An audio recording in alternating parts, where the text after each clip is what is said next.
बिस्मिल्लाहिर्रहमानिर्रहीम, अस्सलाम वालेकुम। मैं हूं गुलफाम चौधरी। आप देख रहे हैं मेरा फेसबुक पेज और यूट्यूब चैनल। पाकिस्तान की सियासत में अहम तरीन डेवलपमेंट हो रही हैं और मुसलसल डेवलपमेंट्स मुतवक्के हैं। यकीनी तौर पर जो पाकिस्तान के हालात हैं वो यकसर बदलने जा रहे हैं और बड़ी बड़ी तब्दीलियाँ मुतवक्के हैं। इस हवाले से हमारे साथ मौजूद हैं सिद्दीक जान साहब। उनसे जानते हैं क्या डेवलपमेंट हुई हैं, पहले उनकी बात सुनते हैं फिर उस पर बात करते हैं। मैंने वो क्लिप देखा है। पहली बात तो ये है कि जो काम उन्होंने किया ना, ये पहले एक दिन क्या हुआ कि मेरी बेगम की एक दोस्त ने ये काम करके ना मेरी बेगम को बता दिया। वो होता ही है कि एक ना कोई सॉफ्टवेयर है या कोई वेबसाइट है जिस पे आप किसी का भी यूट्यूब चैनल डालें ना तो वो 8 से 10 गुना ज़्यादा रेवेन्यू करके बता देते हैं। तो वो मेरी बेगम को उसकी किसी दोस्त ने कहा कि वो पता नहीं, हमने चेक किया है तो सदीक भाई के तो इतने पैसे आते हैं। तो बेगम से मेरी लड़ाई हो गई। उसने कहा इतने पैसे आते हैं। मैंने कहा खुदा का खौफ करो, ठीक है। एक तो वो जैसे इन लोगों के अपने सॉफ्टवेयर हिले हुए हैं ना, अबसार आलम साहब वगैरह के और इनकी जमात के, तो वो सॉफ्टवेयर भी हिला हुआ है, ज़रा उसको चेक कर लेंगे। एक तो बात ये है। दूसरी जहाँ तक बात है कि भाई जब ये कहा जाता है ना कि इन लोगों को इस्टेब्लिशमेंट ने बनाया था, इमरान रियाज को इस्टेब्लिशमेंट ने बनाया, साबिर शाकिर को, सदीक जान को, तो पहली बात यह है कि इस्टेब्लिशमेंट के ज़ाहिर है अब तो जो इस्टेब्लिशमेंट है वो नून लीग के साथ है ना, शरीफ ख़ानदान के साथ है, जरदारी के साथ है। और ये इस्टेब्लिशमेंट, और हमारे बारे में बातें भी बहुत सारी होती हैं, ये इस्टेब्लिशमेंट कोई एक सबूत निकाल के दिखा दे, एक सबूत कि डायरेक्ट इनडायरेक्ट हमें 1 रुपया भी इस्टेब्लिशमेंट ने दिया, पहली बात। दूसरी बात यह है कि भाई चलें हम मान लेते हैं कि हमें इस्टेब्लिशमेंट ने बनाया, तो हम तो 1 रुपये के भी रवादार नहीं है, डायरेक्ट या इनडायरेक्ट। तो अब जिन लोगों को इस्टेब्लिशमेंट ने चैनलों पे रखवाया है, जिन लोगों को मुख्तलिफ डिजिटल मीडिया प्रोजेक्ट्स में नौकरी पे रखवाया है, जिनको खुद डायरेक्ट प्रोजेक्ट्स दिए हैं, जिनको सरकारी चैनलों में लगवाया है, जिनको प्लाट दिए हैं, ठीक है, जिनको पैसा खिलाया जा रहा है, अवाम के टैक्स का पैसा माले मुफ्त दिले बहरहम की तरह, तो उनमें से कितने एक हैं जिनको इमरान रियाज की पाँव बराबर भी इस्टेब्लिशमेंट बना सकी है, इमरान रियाज के जूते के बराबर भी बना सकी है। भाई इमरान रियाज को अगर इस्टेब्लिशमेंट ने बनाया है तो एक और इमरान रियाज बना लो यार, बना लो ना भाई। पैसा आपके पास है, इख्तियार आपके पास है, ताकत आपके पास है, हुकूमत आपके पास है, मीडिया आपके पास है, सब इदारे आपके पास हैं, सब इख्तियार आपके पास हैं। आप स्याह और सफेद के मालिक हैं। आपकी मर्जी के बगैर परिंदा पर नहीं मार सकता। एक और इमरान रियाज बना लेने इमरान रियाज। अब भाई मैं तो कह रहा हूं उसके जूते के बराबर को बंदा बना दें, इमरान रियाज के जूते के बराबर बना दें। जिन लोगों को आपने आज चैनलों पे बिठाया हुआ है, जिनको 5-5 गुना ज्यादा तनख्वाहें आप दिलवा रहे हैं, तो बना लेना एक और इमरान रियाज। क्यों नहीं बना सकते आप इमरान रियाज? और भाई बात यह है कि ऐसे नहीं होता। जो इन्होंने बंदे रखवाए हुए ना चैनलों पे, मैं आज आपको बता रहा हूं, इस पे व्लॉग करेगा सुराब बरकत। माहौल चेंज होने दे, ठीक है। माहौल ऊपर बंदूकों के जो चैनल मालकान के सर पे बंदूकों का साया है ना, वो हटने दे। एक दिन आपको पता चलेगा कि एक चैनल में एक टाउट जो है वो उसी तरह से जैसे पहले पूरी शान शौकत और आबोताब के साथ चैनल में आता है ना, ऐसे ही आ रहा था और गार्ड ने यहां से पकड़ लिया। उसने कहा हेलो किधर, तेरी ऐसी की तैसी। इधर से उसने गार्ड पकड़ घसीट के पीछे किया। उसने कहा तुम फारिग कर दिए गए हो। उन्होंने कहा है कि बस हो गया, और उन्होंने कहा है कि आप जो है वो नहीं जा सकते। वो वापस गाड़ी के पास आया तो 2 गार्ड उधर खड़े थे। उन्होंने कहा सर चाबी दे दे। उन्होंने कहा क्या मतलब है सर? उन्होंने कहा सर वो मालिक हुक्म है कि गाड़ी भी वापस कर दे। वही होगा जो आपने बिस्मिल में एंड पे मासूमा के साथ हुआ है ना। सब कुछ टीटी का दिया हुआ ले लिया गया था, ठीक है। घर भी ले लिया गया था, गाड़ी भी ले ली गई थी, सब चीजें इनसे।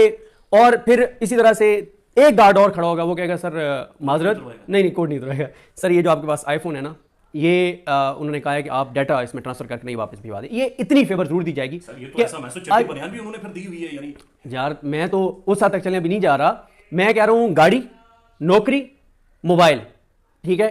तो ये होगा सर, आप देखेंगे टाइम लग सकता है, 6 महीने और लग सकते हैं, साल और लग सकता है, 1.5 साल, लेकिन रोकेगा गार्ड।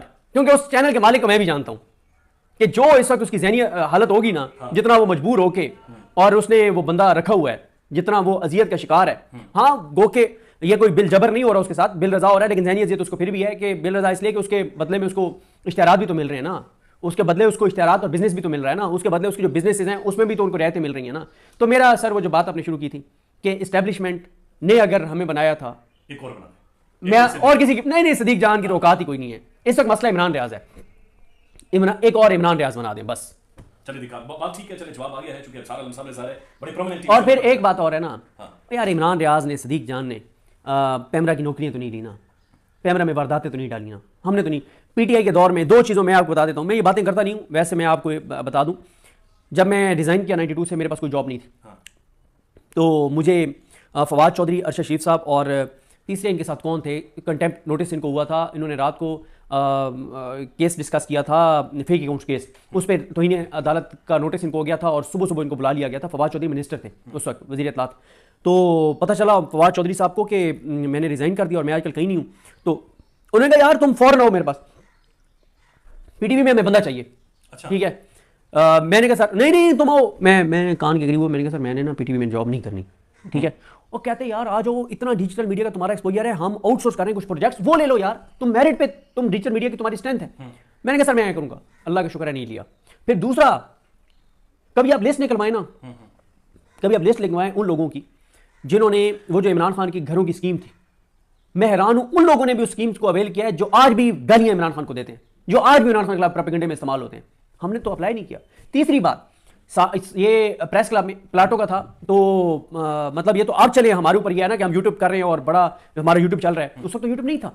तो उस वक्त ये था कि दरखास्तें दें प्लाट के लिए, मैंने नहीं दी। क्यों? मैंने कहा यार सारी उम्र के लिए पीटीवी में नौकरी करेंगे, सारी उम्र के लिए एक हमारे ऊपर ठप्पा लग जाएगा कि पीटीआई के दौर में पीटीवी में नौकरी की थी, ठप्पा लग जाएगा कि इन्होंने प्लाट लिया था, गो के वो प्लाट मुझे अकेले को नहीं मिलना, 2-2.5 साफियों को मिलेगा। लेकिन नहीं, तो सर आपको कहीं ना कहीं, और आखिरी बात ISPR वाली, तो भाई ISPR या ISI को साबित करें ना, 1 रुपया भी डायरेक्ट इनडायरेक्ट, सारे फाइलें पड़ी हुई है ना।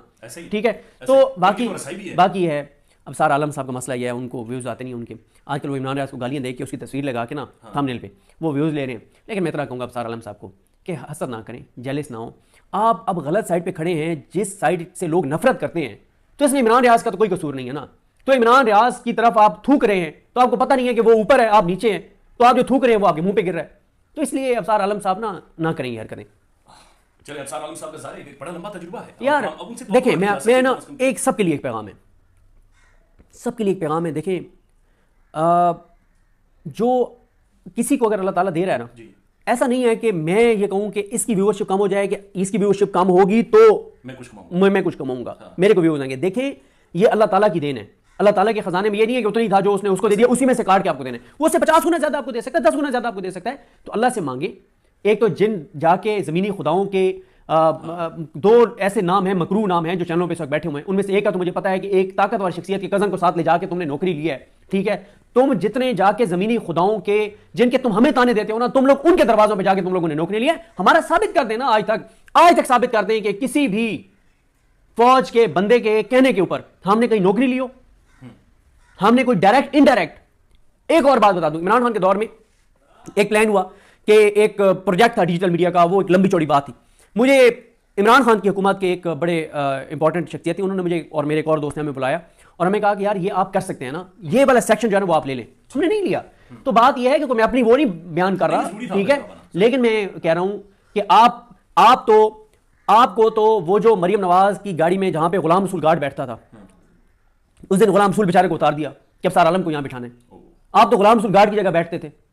ठीक है, तो आज आपको जो सामान्य नौकरी दी हुई इसलिए दी हुई है कि आपकी रेटिंग बहुत आती है। जी बिल्कुल, जिस तरह से आपने सिद्दीक जान साहब को सुना कि आइंदा आने वाला जो हफ्ता है, ये चंद दिन है, ये पाकिस्तान की सियासत में कितने अहम है और इसमें जो पाकिस्तान की सियासत है उसमें कितनी बड़ी तब्दीलियां मुतवक्के हैं। अल्लाह पाक वतन अजीज़ का हामी और नासिर हो। पाकिस्तान जिंदाबाद।